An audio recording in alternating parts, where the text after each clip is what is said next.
You've probably held hundreds of them throughout your life. You've opened them at barbecues, during road trips, at the movies, or just sitting on your couch. They're so ordinary that most of us never give them a second thought. But hidden in plain sight is a tiny detail almost nobody notices. Right here, this small ridge wrapped around the middle of the can. At first glance, it doesn't seem important. It almost looks like a decorative line, something added to make the can look a little more interesting. But that's not why it's there. This tiny ridge helps every soda can survive an incredible journey. It plays a role in keeping the can from collapsing, reducing the amount of aluminum needed to make it, and saving manufacturers millions of dollars every year. The strange part is, if this ridge disappeared tomorrow, billions of soda cans around the world would have to be redesigned. So how can one tiny groove have such a huge impact? To answer that, we have to look inside one of the most carefully engineered everyday objects ever made. It's lightweight, inexpensive, and designed to be used once before ending up in a recycling bin. In fact, an empty can is so easy to crush that you can flatten it with one hand in just a few seconds. That doesn't exactly sound like a masterpiece of engineering, but appearances can be deceiving. Before a single drop of soda is ever poured inside, that can has already gone through an incredible manufacturing process. It starts as a flat sheet of aluminum, which is stamped into a small cup. From there, specialized machines stretch and shape it into the familiar cylinder we all recognize. What's truly surprising is how little material is actually used. The walls of a modern soda can are incredibly thin, only about 1/10 of a millimeter. That's roughly the thickness of a human hair. Yet despite being so thin, that can has to do something that seems almost impossible. It has to hold a carbonated drink under pressure for months at a time. It has to survive being stacked by the thousands in warehouses, packed tightly into trucks, shipped across the country, and handled by countless people before it finally reaches your hand. And somehow, through all of that, it rarely fails. So here's the real question. How can something so unbelievably thin be strong enough to survive all of that? The answer isn't that aluminum is incredibly strong. It's that the can has been engineered to use every tiny bit of that aluminum as efficiently as possible. And that little ridge you've been looking at turns out to be one of the most important pieces of the entire design. The biggest threat to a soda can isn't being dropped. It isn't getting squeezed in your hand, and it isn't the weight of other cans stacked on top of it.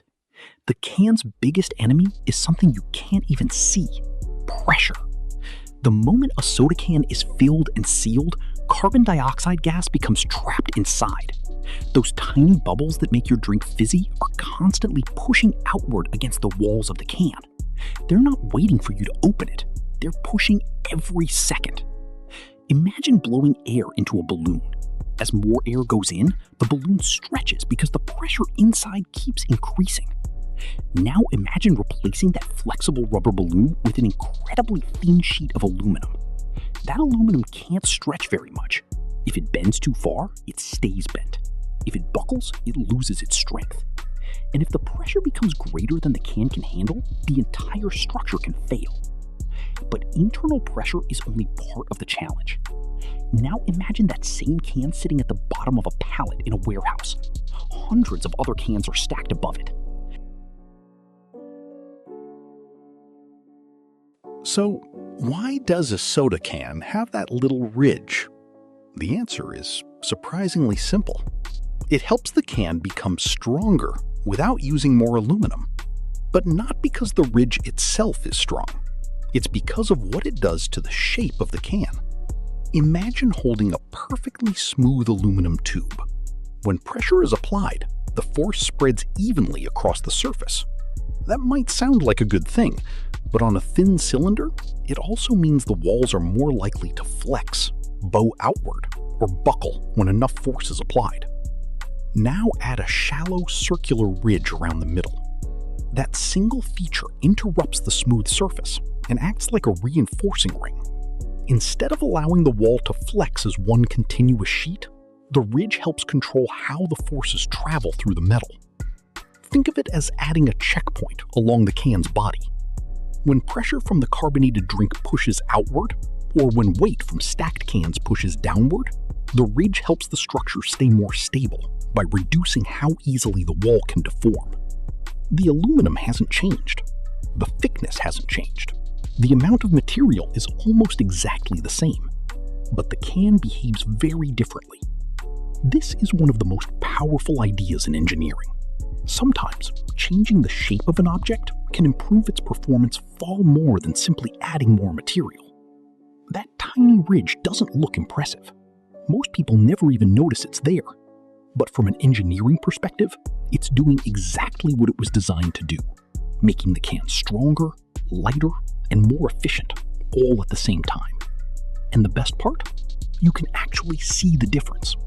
Let's compare what happens with and without it. Let's imagine, for a moment, that the ridge never existed. On the outside, the can would look almost identical. In fact, unless you were paying close attention, you probably wouldn't even notice the difference. But the moment we start testing it, everything changes. Let's begin with internal pressure. As the carbon dioxide inside the can pushes outward, both cans appear to behave the same at first. But as the pressure continues to build, the smooth can begins to flex more along its sidewall. That movement may be almost invisible to the naked eye, but in engineering, even the smallest deformation matters. Now let's add another challenge. Imagine thousands of cans stacked together inside a warehouse. The cans at the bottom have to support the weight of everything above them. With a smooth wall, that force spreads across one uninterrupted surface, making it easier for the can to buckle under compression. Now compare that to the can with the ridge.